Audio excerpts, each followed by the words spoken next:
Hey listeners, it's Jenn. Welcome back to Season 8 of What Are You Listening To? All right, this week I'm back to finish up my special WAYLT Time Capsule extended play episode featuring songs about friendship. 4 songs was not going to cut it, so I had to do a 2-parter. And even choosing just 8 songs about friendship was difficult. It's such a major part of my life. Now, I know how my guests feel when I ask them to come with only 2 songs. So, for this week's show, I'm doing another Time Capsule episode.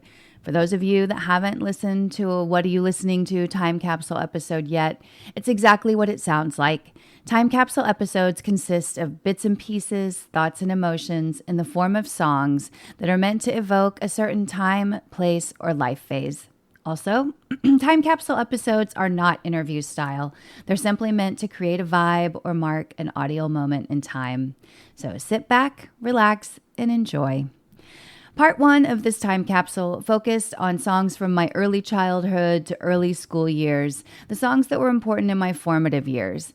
And part 2 features songs that carried me through those ridiculously hard teenage years into adulthood and beyond.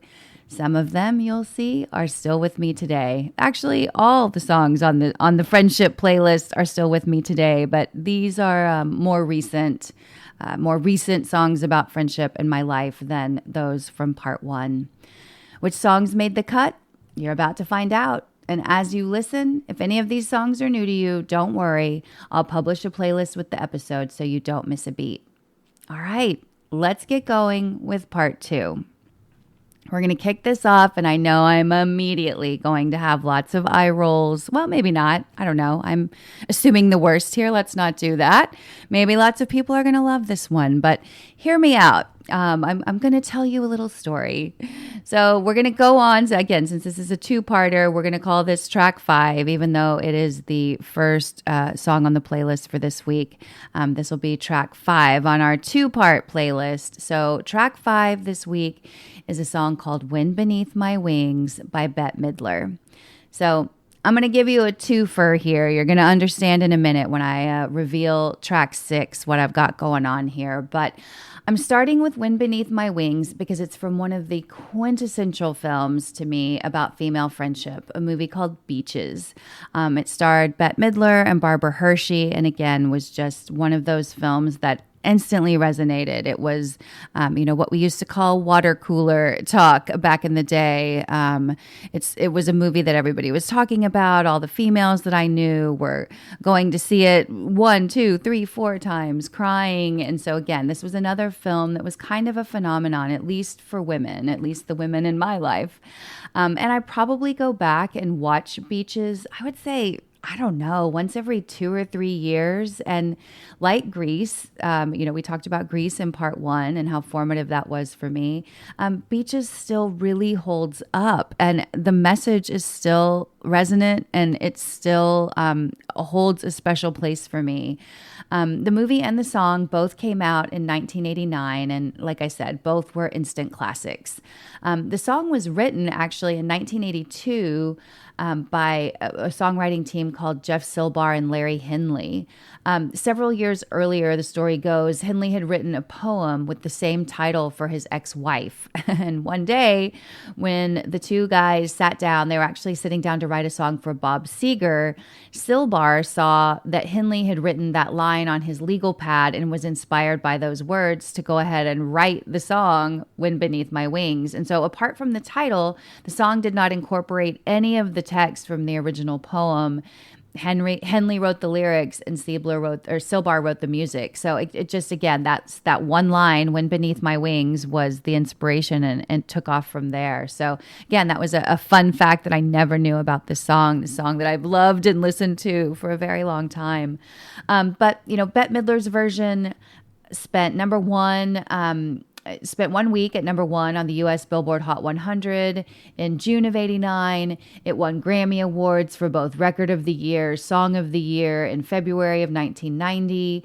On October 24th of 1991, Midler's single or version of this song was also certified platinum because it sold over 1 million copies in the U.S. or shipped 1 million copies in the U.S. And in 2004, Bette Midler's version of this song finished at number 44 in AFI's 100 Years, 100 Songs survey of the top songs in American cinema. So although over time, I think some people think of this song as cheesy and cliche, but I think the sentiment holds up, and I think Bette Midler sings it beautifully. So if you can get around all of the wind beneath my wings jokes and just like give the song a listen with fresh ears, I think you'll get it. And its original, it's what it was originally intended to do. It just is beautiful. And I like that the song features, the story of a friend who loves being in the spotlight and one who's more in the shadows, but equally strong and holds quiet power. So this kind of goes back to why I chose this song, why I chose this version. I've often found myself with these quiet power friends. If you're looking at the two friendships in Beaches, one woman, the Bette Midler character is out there. She's a child, like vaudeville star kind of, and Barbara Hershey plays her best friend. I think there was a remake that came out recently, but I might have watched it once, but I always go back to the original. It's just so good.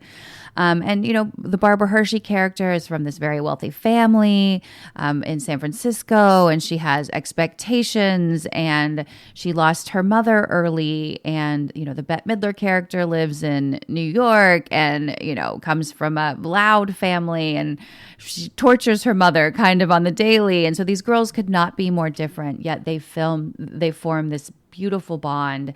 And it made me see the benefit in finding friends and seeking out friends that were different than myself. And that's in large part why I had to include this song. I think that's been such a gift for me too, to not only look for, people that are like me in the traditional sense, but people that exhibit this quiet power, people that don't have to voice every thought or opinion that comes into their mind. I tend to be that kind of person, and it's really good for us to be around people that help temper that. And so I think some of these, quiet power friends are the people I've learned the most from. As I mentioned, anybody that knows me, I'm pretty outgoing. I'm very opinionated. I know what I want. I'm vocal about getting it. But I've seen over time the power in this quiet humility, the dignity and grace that comes with kindness and forgiveness. Those were things that I sometimes struggle with in my pursuit of achieving goals or making sure that I am heard.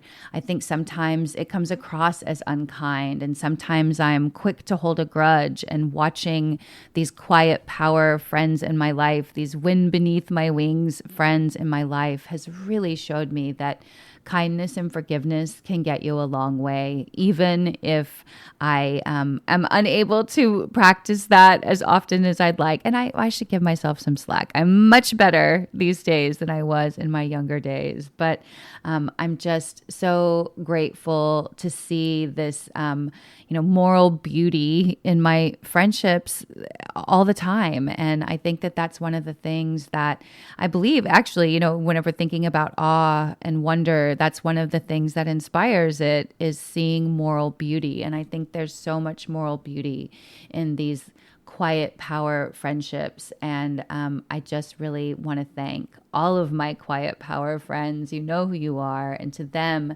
I am eternally grateful and still learning from them on the daily. So take that with you. I think that if you are a kind of, the kind of person that is loud and has opinions and is a lot, continue to do that. You're never too much. You're never a lot to the point that nobody wants to be your friend or you're not worthy of having friendships. And try and seek out other people that might help balance that. It's been one of the most valuable things I've ever ever done. And it's been a great gift of life to be able to go through my friendships and my good and bad times watching my quiet power friends really dominate. And at this point, I'm sometimes happy to just hand the wheel over to them. And if you haven't seen the movie Beaches, definitely do. The original version, the Bette Midler, Barbara Hershey version is 100% worth watching. And even though, again, it's a movie I go back to maybe not every year, but certainly every couple years, and I still cry every single time. So if you need a good cry, sometimes that feels really good and healing. This one is one that will probably get you there. So Beaches, Wind Beneath My Wings is our first track this week. And then I promised you a twofer here. So this next song is a different side of the same coin. So for track 6, I am picking a song called Stand By Me by Benny King. So if Wind Beneath My Wings and Beaches is the quintessential song and movie pairing about female friendships, or at least one of them, then Stand By Me, the movie and the song, are a quintessential pairing for male friendships, an example of male friendships. This is important to me because I, again, have been lucky enough in these varied friend groups throughout my life to have a real mix of friendships. I don't just have female friendships. I do, despite, what Harry Burns says in When Harry Met Sally. Is his last name Burns? I think so. What Harry says in When Harry Met Sally, you actually can be friends with a person of the opposite sex. And I have proven that with my group of high school friends, that, again, consists of guys and gals. And we've all been great friends since we were 15 years old. So it's over 35 years that we've all been hanging out. So I feel like it was important for me to also shout out the value that I've gained from watching some of these male friendships develop. And I think seeing the movie Stand By Me and having it be, forever linked to this song is just a constant reminder, an illustration, and almost a meditation on gratitude for me of how grateful I am, not only for my female friendships, but for my male friendships as well, including that 27-year friendship that I've had with my husband, who's also something I'm really grateful for. But Benny King originally recorded this song in 1961, but it was given a whole new life in 1986 when the film of the same name was released. So this film was based on a short story by Stephen King called The Body, and it also became an instant classic. One of Rob Reiner's best films. Rest in peace, Rob Reiner. We miss you. And I think he often said this was his favorite movie that he ever directed. But it also launched 4 young male stars into just the superstardom. The film starred Will Wheaton, Corey Feldman, Jerry O'Connell, and the incomparable Gone Too Soon, also River Phoenix. So if we're going to shout out Rob Reiner, we got to shout out River Phoenix too. But this is my favorite River Phoenix role. He's unbelievable in this film as Chris Chambers. He and Will Wheaton just nail that bond of 2 best friends. And then you get, again, the friend group rounded out with Jerry O'Connell and Corey Feldman's characters. And so you have that, full spectrum of sort of the 2 best friends and then the whole friend group. And I love the way the movie kind of zooms in and out on that throughout. Sometimes you're just focused in on Gordy and Chris, again, Will Wheaton and River Phoenix's characters. And sometimes you get to see the dynamic of the whole group, and it's different. I think you get to see what it looks like to be vulnerable one-on-one, what it looks like to be vulnerable in a group, and how men express that and how it's different than the way women express it. So the film centers on a group of 4 best friends about to enter high school. Eventually, they all take different paths, but for this day in the life story, we see them at the height of their friendship. And this was, again, one of the first times I saw on film and realized that guys could go just as deep with their friends as girls could. That may sound silly, but I had, seen it happen in Greece, again, this blueprint. And as I've put all these pieces together to build this episode, it really did start to make sense to me. But this sort of solidified it. So I had those early years with Greece, this, male-female friendship. where the friend group was large and consisted of both. And then I think I got to see it play out individually, with Beaches really focusing on female friendships and Stand By Me focusing on male friendships. This movie also is important because it features one of my all-time favorite closing sentiments in a film. I'm not going to read the entire closing monologue, but the phrases that stick out to me and always have are these. It happens sometimes. Friends come in and out of your lives like busboys in a restaurant. I never had any friends later on like the ones I had when I was 12. Jesus, does anyone? I always go back to this line, or these two lines actually, always. And it always reminds me of a couple of things. Like, one, even if a friendship doesn't last forever, it doesn't make it any less impactful or meaningful in your life. Like, sometimes you've honored your spiritual or cosmic contract with someone, and it's time for both of you to move on in your respective journeys. It doesn't make that friendship any less impactful. It came to you when you needed it, and that is such a gift. And I think that this movie really illustrates that point so well. This is like, it doesn't matter if it's male or female at this point. That point is beautifully illustrated in this, that even though these guys drifted apart and didn't carry on their friendship until one's untimely death, they still regarded that friendship and those, that friend group of four as highly formative and highly important in their lives, at least as the story is told by the narrator, the Will Wheaton character, Gordy LaChance. And I've mentioned several times across these two episodes how lucky I've been to have some amazing female friendships and friend groups, but I would be remiss if I didn't give a shout out to the guys in my life too. We had a super mixed group of friends in high school, and most of us are still in touch to this day. And from these male friendships, I learned how I wanted to be treated in a romantic relationship. I learned what it would feel like to have older brothers. I'm the oldest, and I never had older brothers. And so these friendships gave me a sense of what that was like.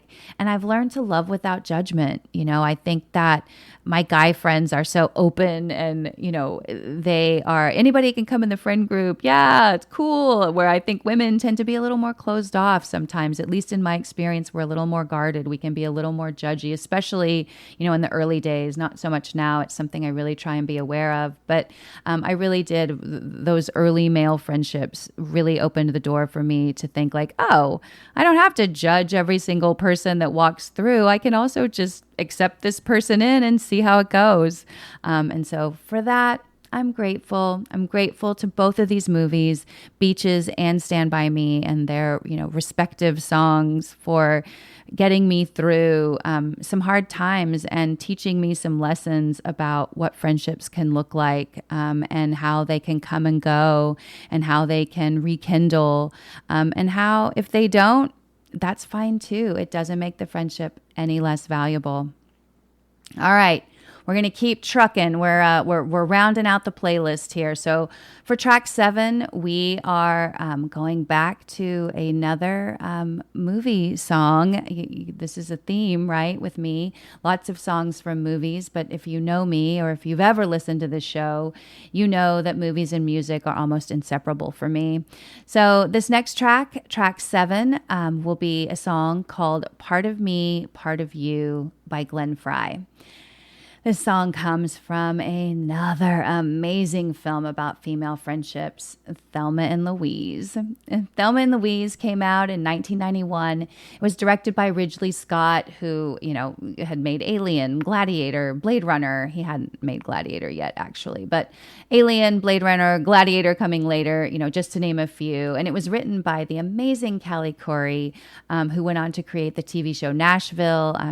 She wrote Something to Talk About. She's also had an amazing career, but one of the major female voices, one of the first that I can remember, coming out and really writing very honestly about female friendships and how important they are, and how also like no matter how intense situations get, or how different people are, or how differently you see a situation, those bonds are still there. They don't go away. And this movie, I feel like, really drives that home. It's just quintessential viewing for, I think, anybody, but especially females, and especially those that have really special, important friendships in their lives. And Thelma and Louise went on to be, again, a movie that is revered. If you've not seen it, you need to run out immediately. It was nominated for 6 Academy Awards. And again, the amazing Callie Corey won the Academy Award for Best Original Screenplay. She received a Golden Globe, and she received a Penn Literary Award. The accolades just kept coming for this movie. And I think a lot of it was because it was very different. We'd not seen sort of a buddy outlaw movie featuring 2 females that I can remember prior to Thelma and Louise. I'm sure the film buffs out there will tell me there is something, maybe many somethings, but for me, Thelma and Louise was the first time I'd seen 2 women on this kind of a journey together. And this entire soundtrack is great, but this is the song that has always stood out to me. Again, those that know me know I'm a huge Eagles fan, so a Glenn Frey song is always going to go over well with me. But I love the sentiment of this song as well. To me, it means like once you're bonded, you're always bonded. My favorite part of the song are these lyrics. Wherever we may travel, whatever we go through, whatever time may take away, it cannot change the way we feel today. So hold me close and say you feel it too. You're a part of me and I'm a part of you. Woo! Just let that sit. I saw this movie in the theater with my friend Shannon in 1991, and we still try and watch it together every few years. This song nails what some of my most cherished long-term friendships mean to me. And in those lyrics I just read, I think it sums it up. So if you've not seen Thelma and Louise, you need to do it now. And if it's been a minute since you've seen it, go revisit. It's a movie that still holds up 100%. The performances turned in by Susan Sarandon and Gina Davis are so honest, so real, so reflective of what I think female friendships look like, not only for me, but for other women I know. So this song, this film, huge part of my life in terms of why friendships are important and why they matter. And this song is a thank you note to that. All right, we're going to get silly again here for the last track, for track 8. And then I'm saying the last track, but I'm lying. We are going to have a bonus track. There'll be a track 9 this week, but for what would normally be our last track, track 8, I'm picking another movie song, but it's a song called Independent Women Part 1 by Destiny's Child. Now, I realize a song called Independent Women might not sound like a friendship anthem, but it is. This is a song by Destiny's Child, obviously, fronted by Beyonce. And the song was recorded for the 2000 remake of the 1970s TV show Charlie's Angels. It was a movie featuring Drew Barrymore, Lucy Liu, and Cameron Diaz. And they all actually get a shout out in the beginning of this song, which I also love. But, this song came out as I was building my career in Los Angeles, and I was surrounded by some of the most incredible women I've ever known and had the privilege to work with and learn from. We were all in the trenches together, figuring it out, living life in LA. And that was a tough city for me. I grew up in the Midwest. I grew up in, Texas, and I had a hard time in Los Angeles when I first got there. And I feel like when, by the time this movie came out, I had been in LA for 5 years, and I had really found the people that would stay my friends throughout my life. And I think that this song and this moment actually just coalesced at a perfect time.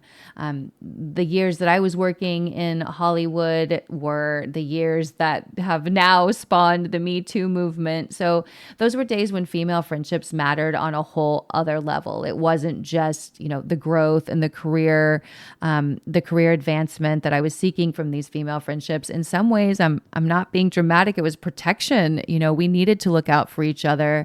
And so I will always be grateful for those independent, strong women in my life that taught me that and that were with me while I was developing my career, while I was figuring out what I wanted to do, while I was learning how to lead others and follow instructions and, you know, be the kind of worker that I wanted to be and contribute to companies that I loved. You know, obviously, just given that most of the songs or a lot of the songs on this 2-part playlist about friendships come from movies, you can imagine how important movies are to me and have been in my life, not just as a form of livelihood to pay the bills, but as something that sustain and entertain and keep me going, and always have since I was little. So this song went #1 in 6 countries. It's certified platinum in 4 countries. It went double platinum in Australia. The film is for sure a sillier take on female friendships, but you can tell how bonded the 3 female stars are in real life. And I love that shines through in this movie. You know, if you watch the Drew Barrymore show, she's often talking about Cameron Diaz and Lucy Liu and how they're all still great friends today. So go out and watch the original Charlie's Angels, the very first one that came out with these 3, and enjoy this song. Again, I think it really is empowering, and it's a great showcase of what it looks like on screen. It's almost like they took like they recorded on their phone what these 3 friends look like running around, if they were spies, and just puts it on film. It's almost like you get a home video version of this female friendship. So original Charlie's Angels, little shout out there. All right, we're about to wrap it up. Thanks for staying with me across 2 weeks. But again, I really felt compelled to talk about friendships and say thank you. And these 2 episodes are sort of my love letter to my friends, and I hope are resonating with you. So I'm going to leave you with one final bonus track. This is probably the most recent addition to my canon friendship playlist, and it's a song called Invisible String by Taylor Swift. Again, this brings us closer to the present, so I had to add this song. This track is from the COVID era T Swift album Folklore, my favorite of all of Taylor's records. Everybody who's a fan has a favorite, I think, and Folklore is mine.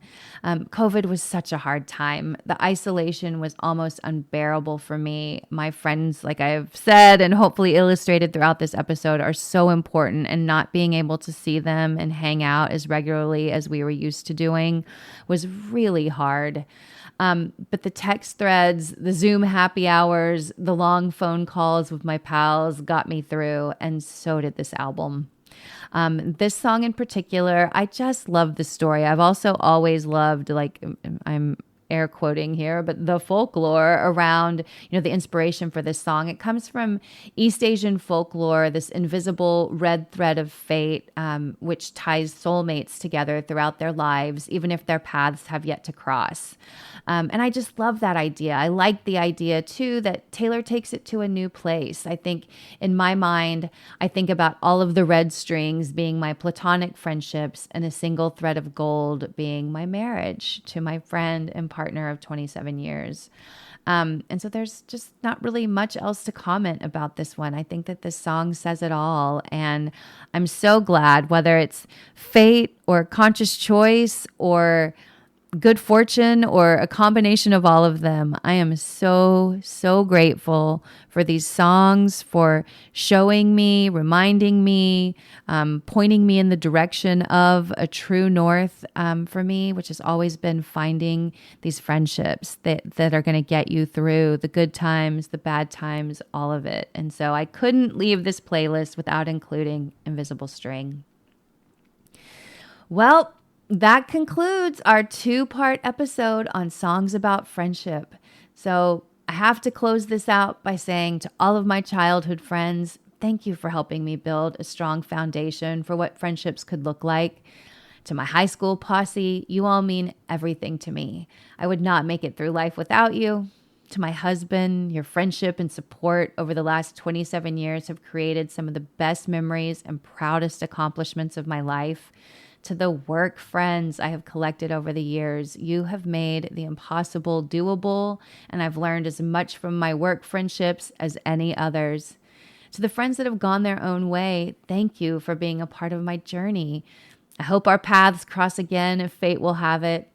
I am forever changed by all of you and all of these lifelong friendships. They're one of my greatest gifts and one of my proudest accomplishments, and I am filled with gratitude. And to you, dear listener, thanks for joining me week after week. I love the idea that I have friends out there that love the show that I have yet to meet. I hope our paths cross one day. Reach out, DM me, Jenn 1020 on Instagram. Again, it's at JENN1020. I feel like you can never have enough friends. So if you're out there and this episode hit for you, or you have special friendships you want to talk about, let me know. I'm always down to talk about friends. And listeners, if you have a friend group that has gotten you through this thing called life, definitely share this with them, either the episode or the playlist or both. Be sure to follow and download the show. And if you love listening, drop a positive review. The reviews help others find the show. And last but not least, to stay informed on all things Super Awesome Mix and what are you listening to, be sure to follow us on Instagram at Super Awesome Mix. Thanks again for listening, and please join me again next week to find your new favorite song.